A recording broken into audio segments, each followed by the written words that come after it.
Let me paint a picture. It's November 1922, and Egyptologist Howard Carter is peering through a small hole in an ancient doorway. Oh. He's the first person to look into the tomb of Tutankhamun for nearly 3,500 years. Unlike the other grander tombs discovered here in the Valley of the Kings, this one has been found with its seal intact, not thoroughly plundered by the tomb robbers of antiquity. Looking over Carter's shoulder is the wealthy Lord Carnarvon, the man who's funded this epic and methodical search. Here are Carter's words. As my eyes grew accustomed to the light, details of the room within emerged slowly from the mist. Strange animals, statues, and gold. Everywhere the glint of gold. For the moment, an eternity it must have seemed to the others standing by, I was struck dumb with amazement. And when Lord Carnarvon, unable to stand the suspense any longer, inquired anxiously, "Can you see anything?" It was all I could do to get out the words, "Yes, wonderful things."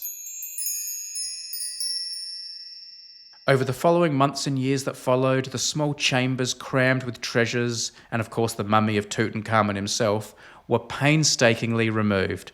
They remain perhaps the most famous ancient treasures, particularly the coffins, sarcophagus, and death mask of the boy king. It's hard to imagine a greater haul of treasures ever being uncovered in modern times. Until now.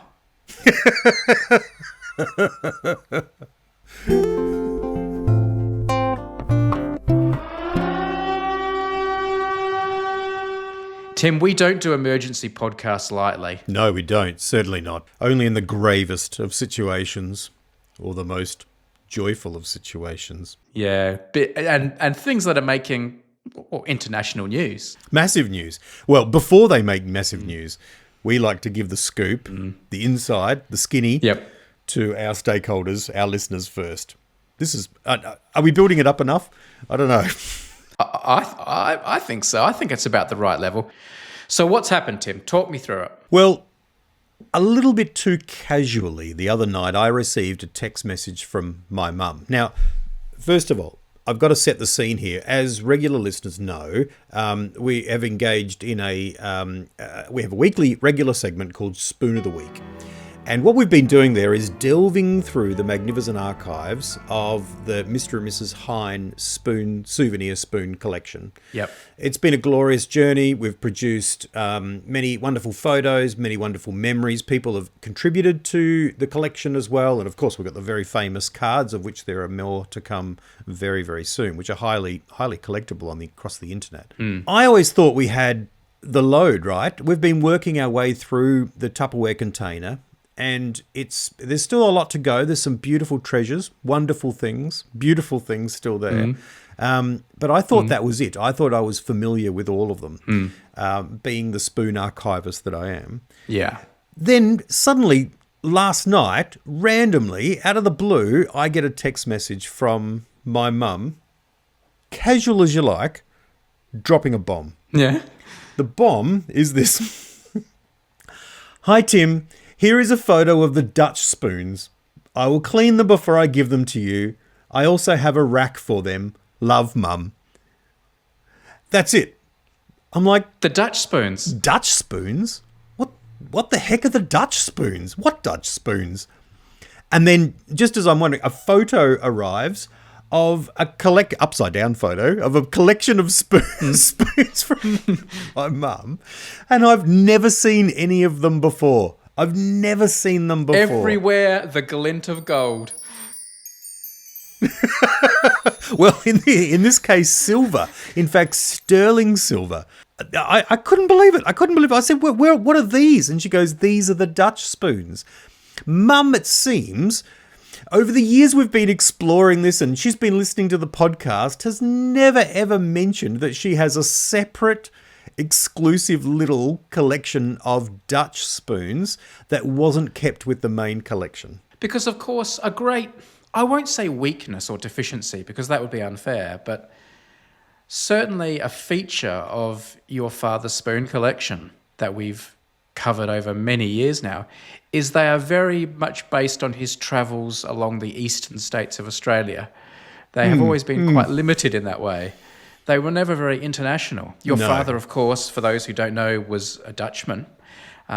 Great ties to the Netherlands. Correct. But there were not Dutch spoons in the collection, and I always thought this was sad. And suddenly, we've got this bombshell of a whole hidden section, a whole hidden collection of other spoons that we can feature on Spoon of the Week. This is incredible. Have you seen them in person yet? I've got them. I've got them in front of me right now.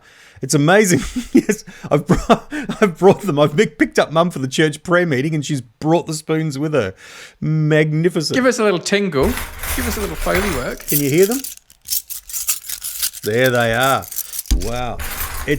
There are 19 of them. I don't know if there's meant to be 20 and there's one lost. I don't know. I'm going to have to do some research on that because 19 feels like a strange amount, a strange number. Mum says, they come with a special rack. But looking at the rack, that's just like all the other racks we had at home. So I don't think that was like... I think Mum thinks they all came together with the rack, but I don't think that's the case. I think that's an Australian purchase when they got back. But this is a Dutch collection.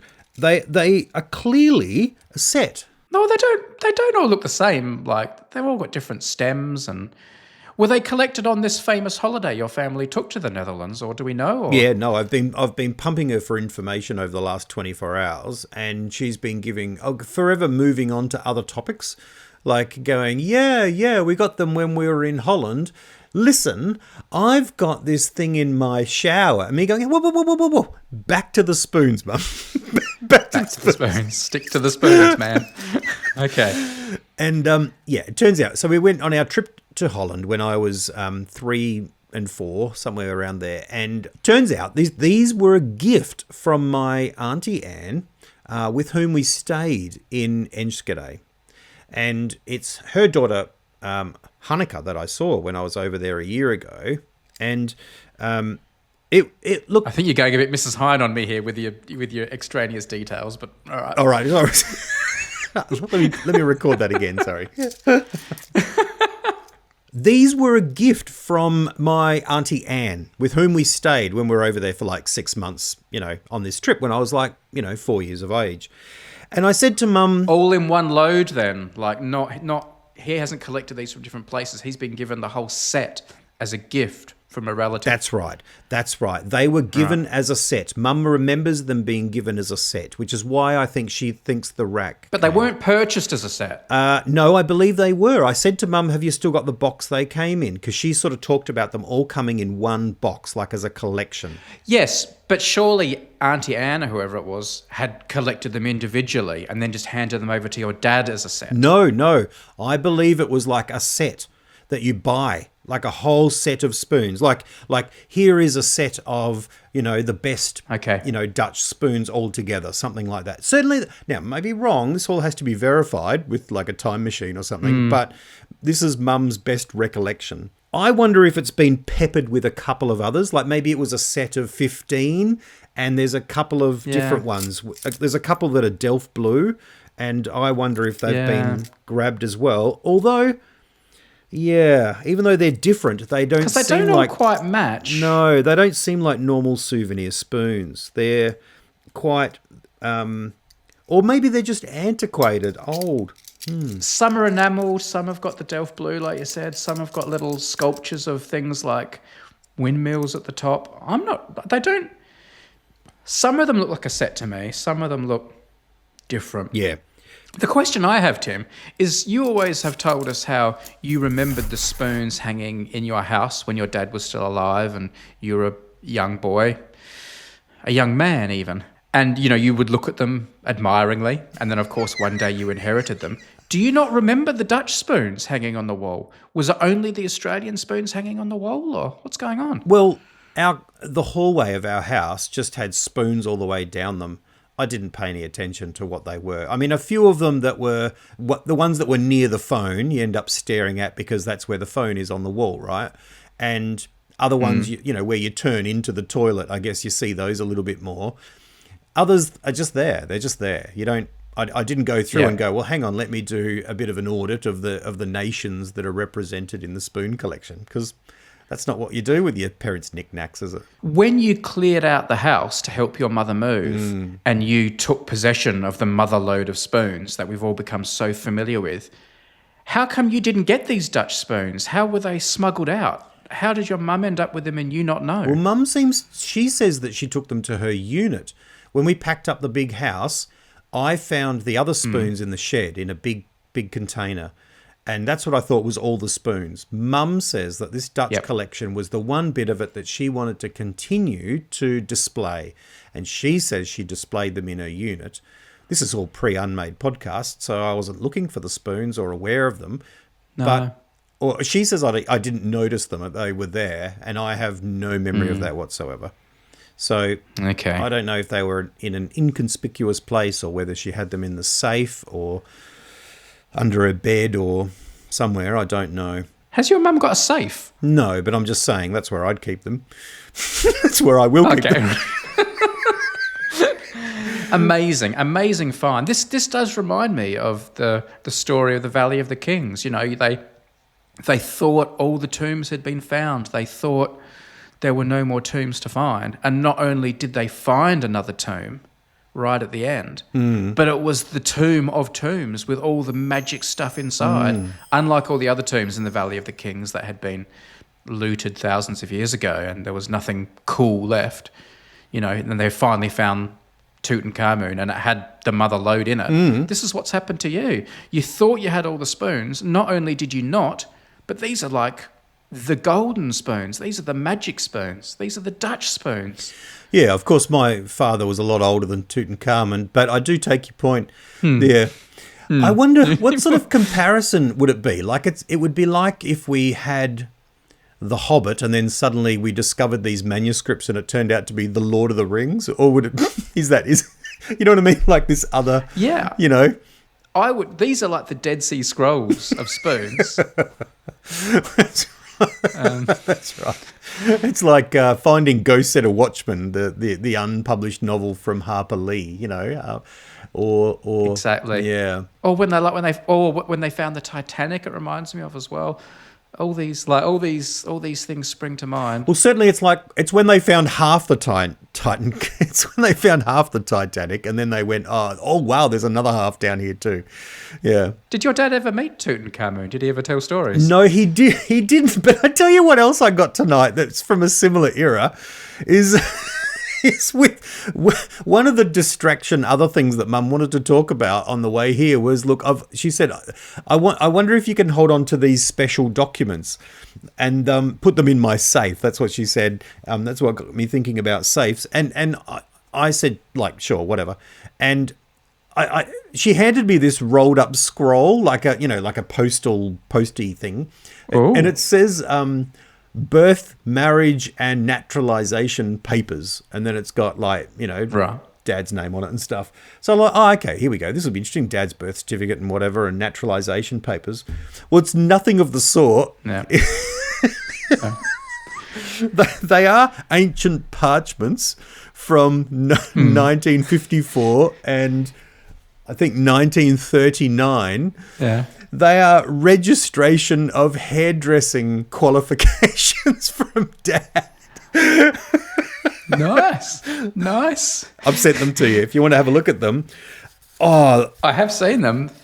Could we call these the Dead Sea hairdressing registration papers? the dead hairdresser scrolls. They are, this is to certify that Mrs Hein.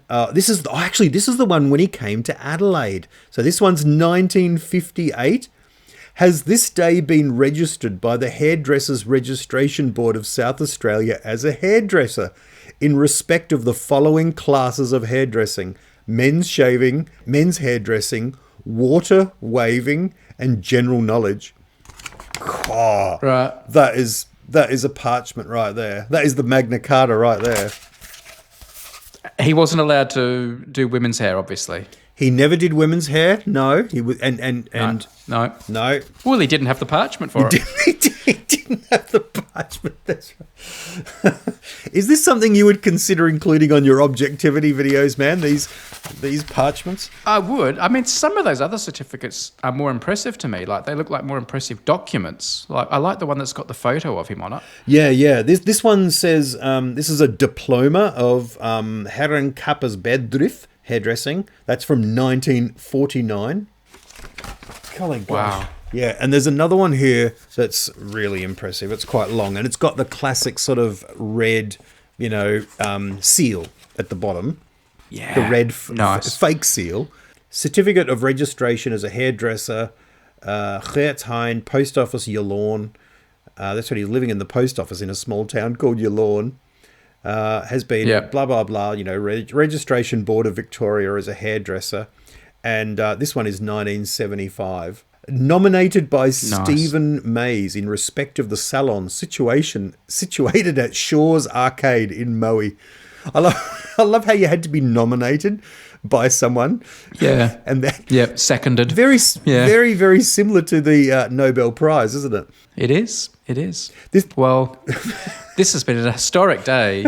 We've got the Dead Sea hairdressing parchments and the Dutch spoons, the mother lode.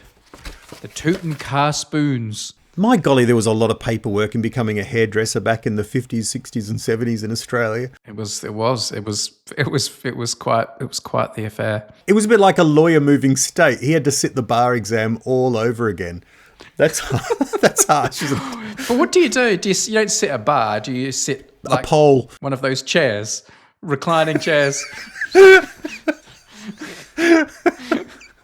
Oh, I love it. There's no actual official documents for birth or naturalization. Nothing of him, of that kind of level of importance here at all. It's literally all hairdressing. There's 1, 2, 3, 4, 5 parchments here, and it's all hairdressing related. I'm assuming when your dad was born, they didn't do like birth certificates. Did they just like chisel something into a wall or? That's right. That's right. It was very. A town crier would make some announcement. What are you going to do with the spoons? Are they going to start filtering their way into Spoon of the Week? Well, what do you think? Are they sort of are they an elite sort of collection? That's how Mum's treated them. Looking at them again, they are actually quite nice. They're not made as souvenir spoons. I think they are made to be a bit above that. Like on the back of some of them that I think are a collection, there's something called Zilverstad, which I looked up, and that's all about there's a silver city called Schoonhoven in the middle of the Netherlands, and that's a place where apparently heaps of silverware was made. And it says Zilverstad 90, and I looked that up, and there's heaps of stuff, and that sort of indicates that it's a particular type of silverware where there's like 90 grams of silverware in the whole collection or something like that. It's called a hallmark, isn't it? Oh, okay, right. Is that the hallmark stamped on it? Something like that. Yeah.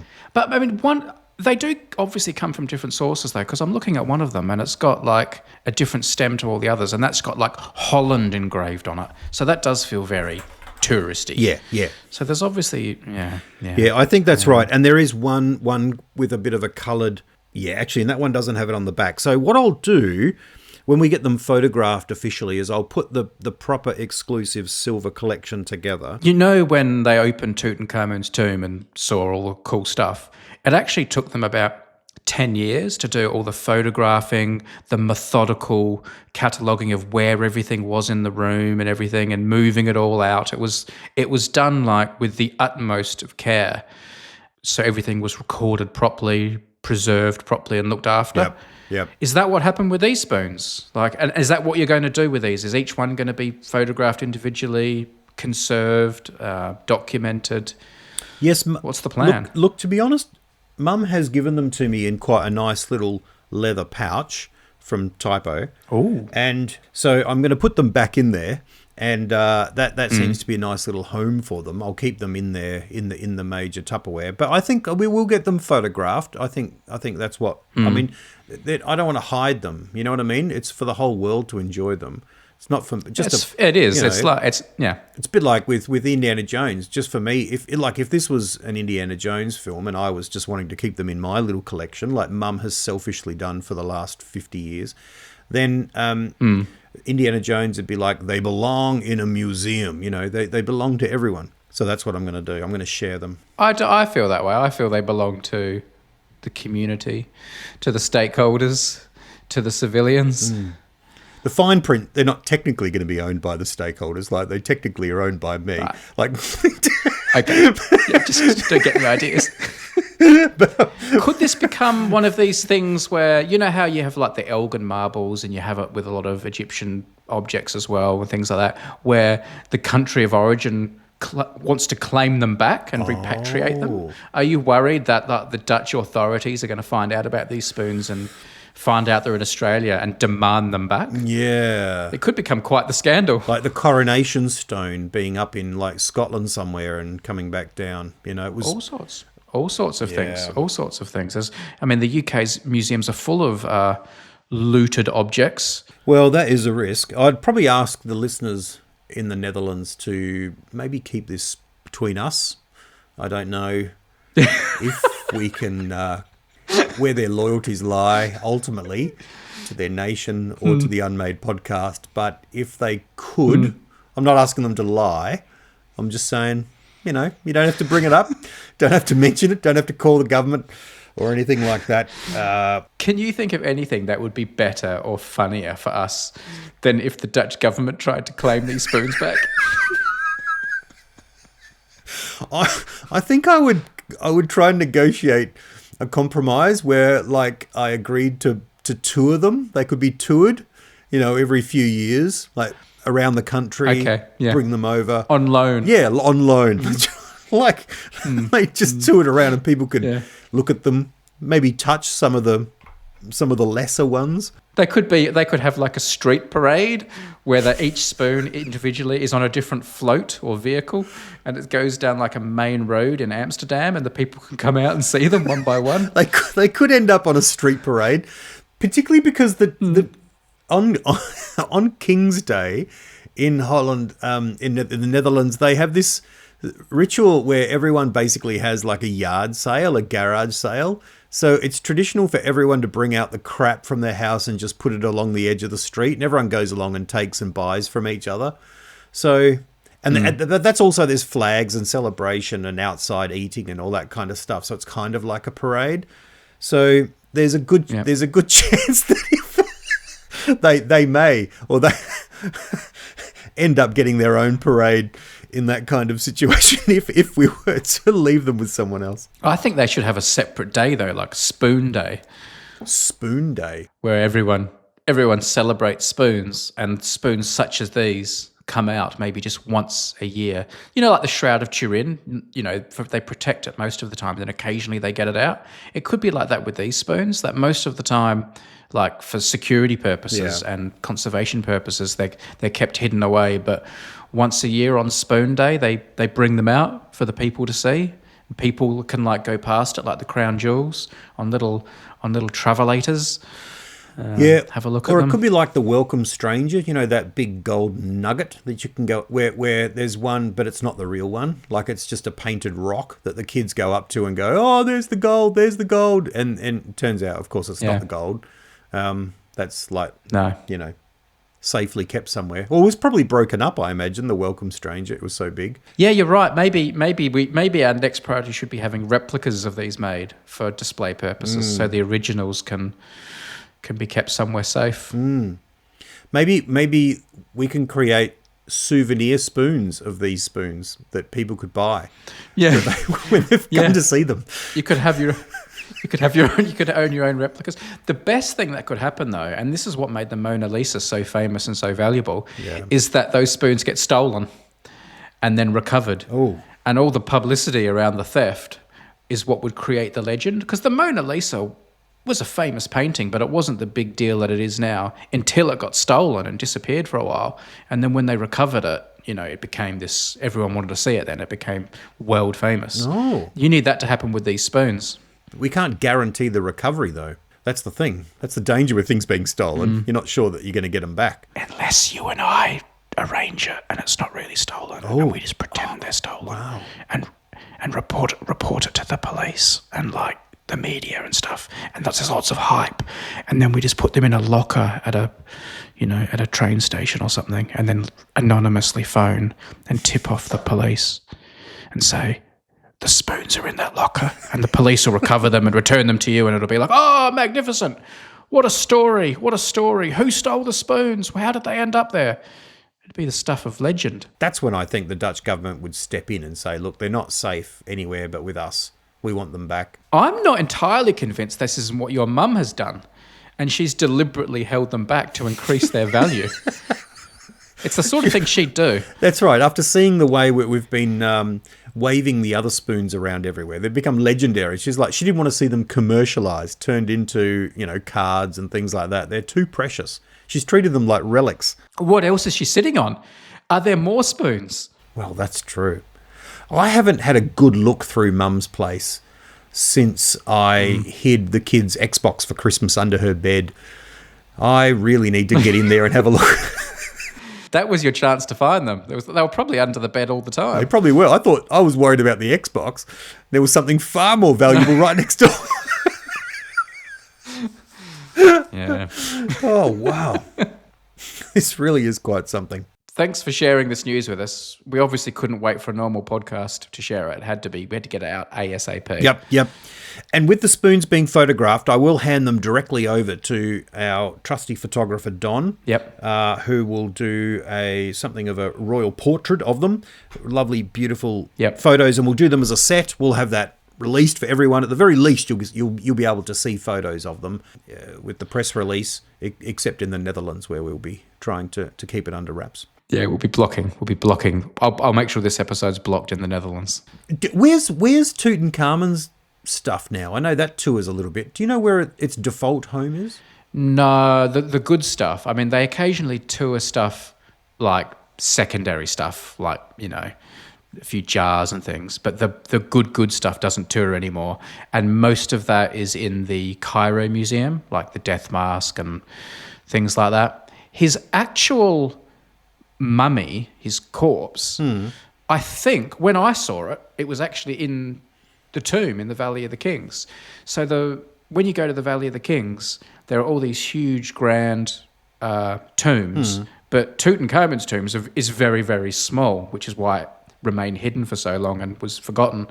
It's actually just 2 or 3 little rooms, and you can go in there and all the stuff's gone, all the gold and the good stuff's gone, but they did have like a glass case, climate controlled, that had his body in it that you could look at, so he's still in his final resting place. I don't know if it's still there. I think it is.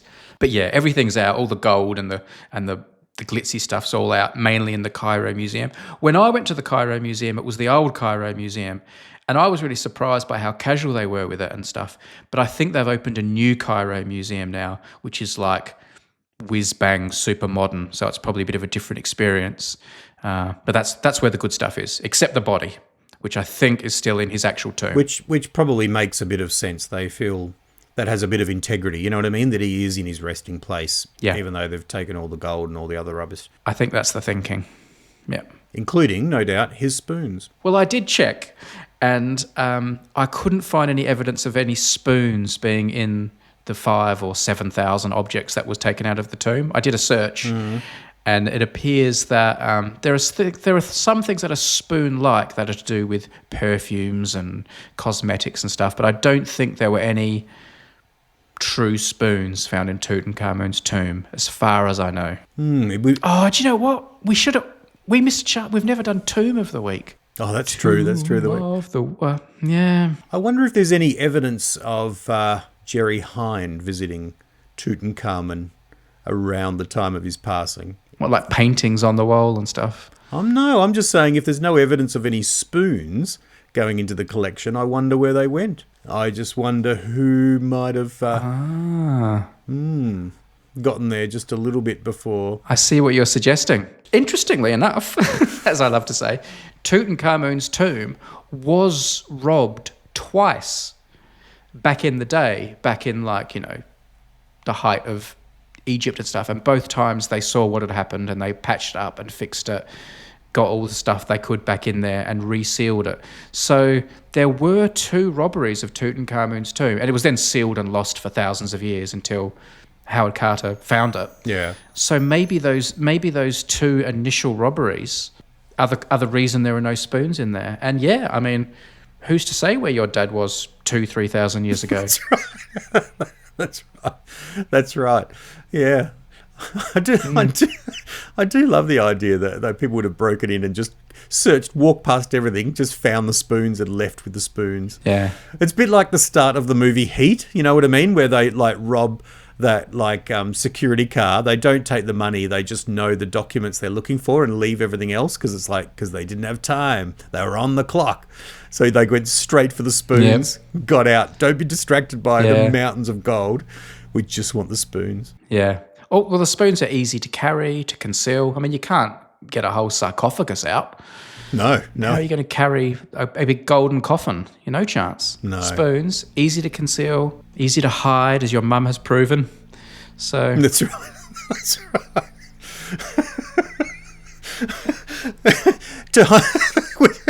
I don't know. I'm just trying to put together in my brain a joke between, my mummy hiding the spoons and Tutankhamun, or there's some joke there and I can't quite put it together in my mind.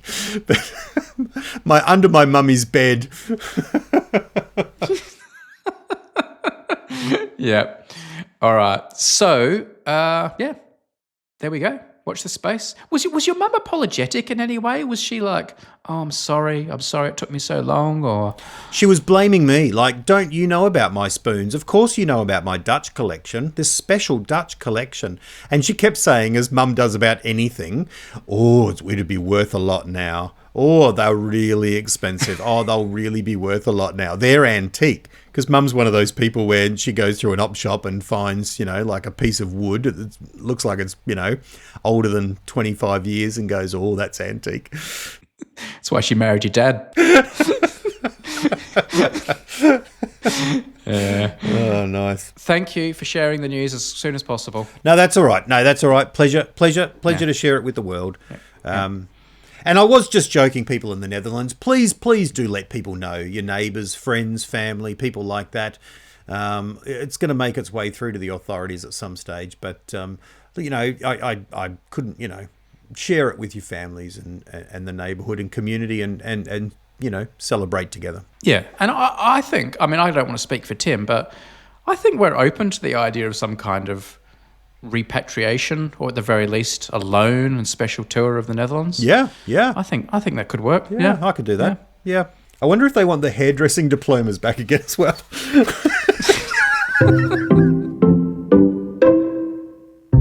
They're very delicate. I'm surprised you're handling them with your hands. They could just crumble